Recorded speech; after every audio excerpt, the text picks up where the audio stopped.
You are listening to Downright Sports with Notorious Sports Critic Brent Reid. Wrestling legend Sting said it is showtime, folks, as my microphone is not responding. It felt bad. Welcome, everybody, to an all-new Downright Sports. I am your host, the Notorious Sports Critic Brent Reid, coming at you from our temporary Downright Sports studios. It is another Tuesday. We are live on Facebook Live. If you're listening to us, or excuse me, if you're watching on Facebook Live, you can always listen to the whole show on Apple Podcasts, SoundCloud, Spotify, Google Play, or you can check out the episode Wednesdays at 12 o'clock on DJ Chase Radio. You can also Thursdays at 8 o'clock on Dynasty Radio Ny.com. Saturdays at Fab 94.5 The Hitz. Saturdays at Trap Radar Radio, and Sundays on She Real Radio. Downright Sports Kids is everywhere. YouTube, TikTok, Instagram, Facebook, you name it, we are there. I am there. Who is we? Me is we. That is thee. Hey, so let's just dive into it, shall we? The NFL is back. That's right, kids. The NFL has returned. It has risen. The celebrations, the cheers in the street. This past Sunday, if you will, everybody in all of America tuned in, had their barbecue, had their nachos, ooh yeah, their beer, had their favorite drinks, had it all. Sat with their jerseys on, sat with their funny, weird masks, had their friends over, fantasy lineups ready, FanDuel bets in. We'll talk about that next week, okay? Had it all queued up and ready to go. You hear that?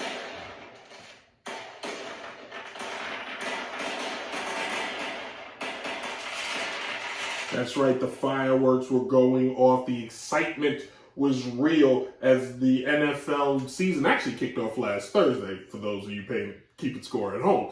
But the all the games actually kicked off on Sunday. And week one of the NFL is, unlike any other sport, the first week of the NFL will create utter chaos, depending on how it plays out. All right. Depending on what team wins, so when certain teams don't win and certain players don't perform, it becomes anarchy and chaos. So some of the biggest storylines that come out of week one going in, let's do this. Let's do it better. I didn't even write that. Let's do this better. So some of the biggest storylines going into week one were, how's Tom Brady going to play, being that he basically just poo-pooed going to training camp. Now, a man has been in the league for over 20 years. I'm not sure how much more training camp he needs. Russell Wilson's starting in Denver, and his first game's going to be in Seattle. Okay? Aaron Rodgers has to, he talked utter garbage about his team. He pulled a pure CM Punk on his team, just went slam off completely off the reservation. Just, I don't know if you guys heard any of the Aaron Rodgers press conference. Aaron, when you went down to Mexico and got high and felt the need that you didn't have to work with any of your newest team, your team is one of the younger teams in the league and you're old, but you haven't won a Super Bowl in 12 years, everybody overrates you. Why do you feel the need that you don't really have to explain why you just keep having these great regular seasons with this kind of meteoric, overrated part of your career? But you should probably disclose who you're friends with. I don't understand what that has to do with anything, Mr. Rodgers. I just asked you a question again. Why do you think it's okay that your team underperform? I know it's just week one, but you underperform for many years in the playoffs. Do you feel that you don't have to explain your underperformance? This is a fucking business. Backwards will catch me. I don't understand what a business has to do anything. The NFL is a business, is a big business. But are you okay? Do you feel okay? Whatever the fuck it is. Just tell me what's going on. Why are your teams not winning the way Tom Brady teams win, or even a Rams team that took a guy out of Detroit, a division you own, and he won a Super Bowl. That's a fact. I know that. It is a fact. It's a big fact. It's a huge fact. But do you feel the need that you just can't explain why? All this. Now, it's 2022. I have been friends with this guy since at least 2014. What guy? Aaron, you sounding incoherent right now. What guy? Can you just tell me why your teams have not been performing? Into a media that I got somebody fired when I have Bonk. to do with him. Well, your number one weapon did get traded.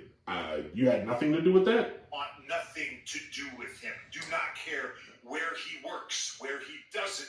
I think, Aaron, you should probably seek help because there may be something wrong with Mr. Aaron Rodgers. I had a lot of fun with that. I did not prepare that. That was very impromptu, and I enjoyed it. If you hated it, sucks to be you. Anyway, so this past week, you saw the Bills open up in Los Angeles on the road. The defending Super Bowl, the defending Super Bowl champion Rams set out to defend their title. Instead, they got embarrassed. They had a big pomp and circumstance. Everybody was there. Like it was insane. And then the Queen died and the Rams lost. It was crazy the coincidence of the two happening. But the Rams got blowed out, and we got to see the Bills maybe. Josh Allen, I tweeted this and got a lot of retweets, which is pretty cool. Go to Brent Reid 18 at Twitter if you want to catch the crazy crap I said. But Josh Allen, I felt, was auditioning that game to let the rest of the league know it ain't Jackson, it ain't Mahomes, it ain't Rodgers, it ain't Brady. It's me, the guy in Buffalo, the guy who can run and gun like the best of them.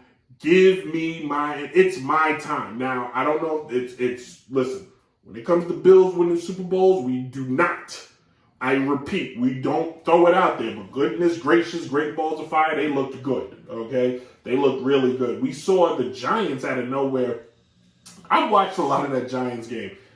It was the worst game I've seen, and if you're a Giants fan, don't hold out hope, because Daniel Jones is trash. Now, what we saw out of Saquon is pretty good. And if you're the Titans, you should be pissed off right now because you lost to a bad team. Now, this is one of those years where the Giants will find themselves all of a sudden stumbling into the playoffs and stumbling into a Super Bowl, and then we will have to all revisit our comments. But some of the other games that really stood out, games that I kind of saw, and I love the Red Zone, by the way, cheap plug for the Red Zone. They don't pay me at all, but I'm willing to sign up. The Steelers in Cincinnati was a huge game. From the standpoint, first game since 2005, Big Ben is not the starting quarterback on the roster at all. He is no longer on the team. And the team went in there with Mitch Trubisky. And for Mitch Trubisky, he had a decent game. But it was really, if you hear that snoring, it is my lovely co-host Mariana, who joins me every show. And she makes sure this is how she really feels about me doing my show. Anyway, she is the representation of the whole audience. But if you paid attention to the Steelers game, now the Steelers had a big loss in TJ Watt. He's out for 6 weeks. No surgery needed, but out for 6 weeks. You saw Steelers defense. Like, oh boy. Like you got, the Steelers defense is like that. Like, first of all, they got Joe Burrow. 4 interceptions, right? Picked him 4 times. How many times was the man sacked? I'm glad you asked. 7. He was sacked 7 times. He basically showed up to practice, and they told him to stand there and get hit multiple times. Like, hey, I'm going to hit you. They had Alex Highsmith, or defensive linebacker for the Steelers, 3 sacks, a forced fumble, 6 solo tackles. TJ Watt had a sack, also 6 total. He had 6 tackles all by himself. He also forced a fumble. Like, they came to play. If you're a Steelers fan, though, you got to watch one eye, because the quarterback himself, his job is not to give the game away, and he did that. He threw a touchdown. He went 21 for 38. I felt like he threw it too much.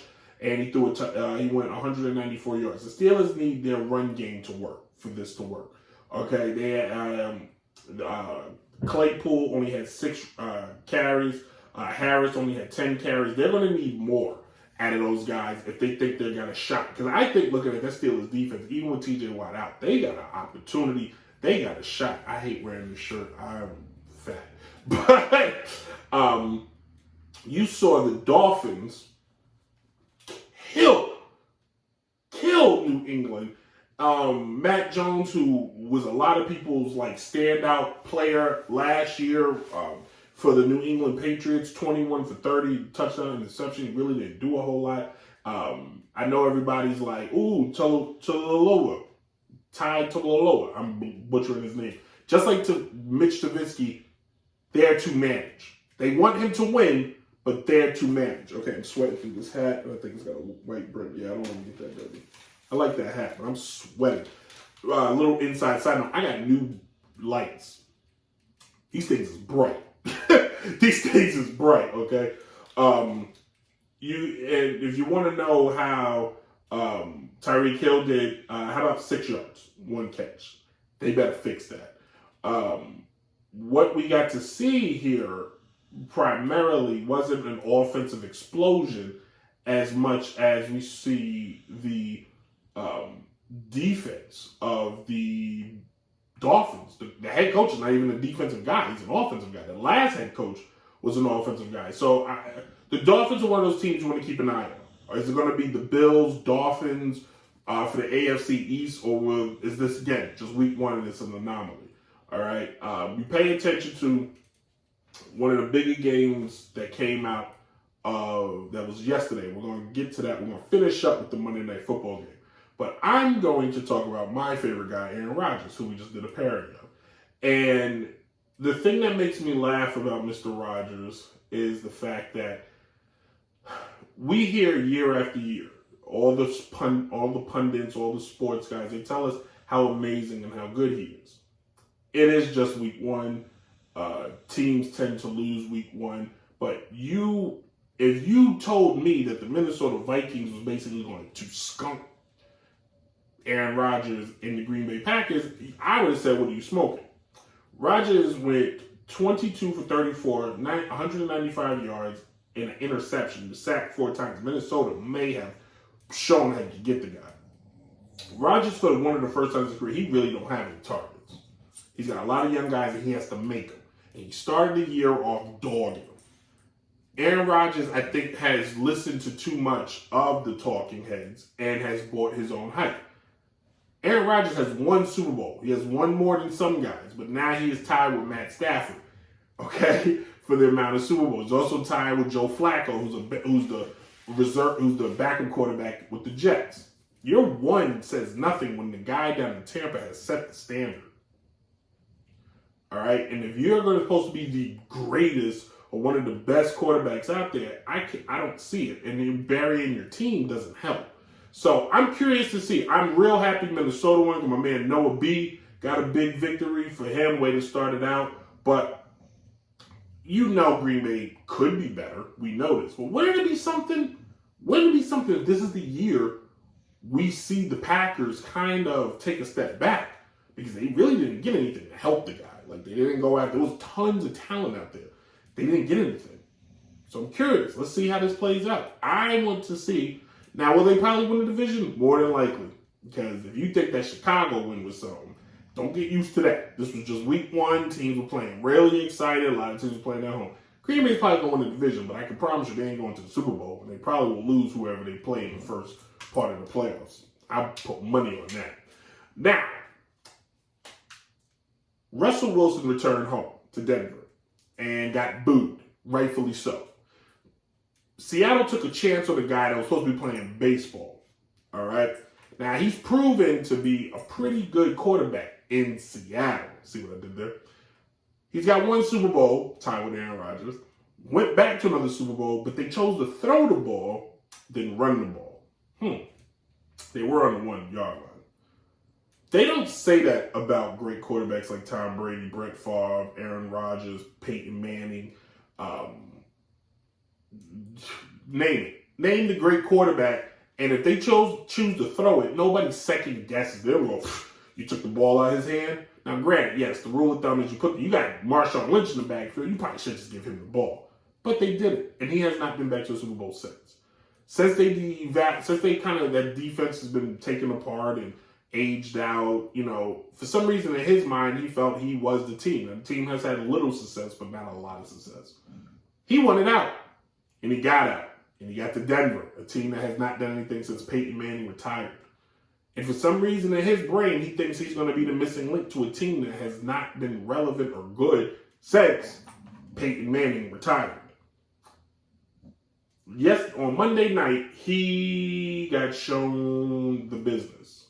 Now, yes, the coach took the ball out of his hand in the last minute. Once again, a head coach that has a quarterback that they paid $250 million to, and they chose to kick a 64-yard field goal, that tells me he don't have too much faith in you. This computer lied, as I heard someone say. Russell went 29 for 42. That's a lot of throwing, man. 1 touchdown, sacked twice, but he did a lot of running. A lot of running. Now, it may have been an emotional game. His first game back. Seattle ain't want to get their face. But you, Russell Wilson, you just got a fat contract. And you let Geno Smith, your former backup, your bag boy, outplay you on Monday Night Football, B? All I'm saying, Russ, you best to show up next week, man, or there'll be a lot of questions, is all I got to say. Now, finally, I will wrap this segment up with the sound. I was in Dallas recently, especially after the Dallas game, and I won't lie to you, I heard crying. I heard a lot of crying. People were just in the streets. In fact, they were. It was heartbreaking. This was the sound I heard. That's not the sound I heard. Oh man, live production is nothing crazy like it. But I happened to tune in on Sunday, turn the TV on, and just saw Dak Prescott throw the ball and then see him grab his finger. And my girl, who barely pays attention to football or any sport, basically said, "Oh, yeah, that seems about right for Dallas." And I said, "Dang."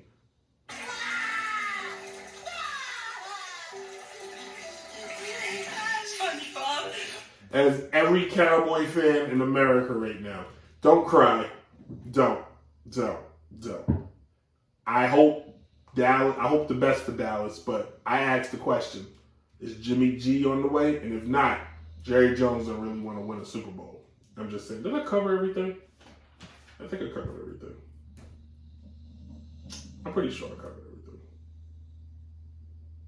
Will Philly or Washington win the division?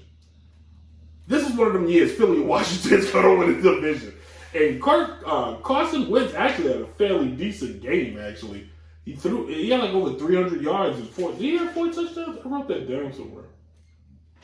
I thought I wrote that down.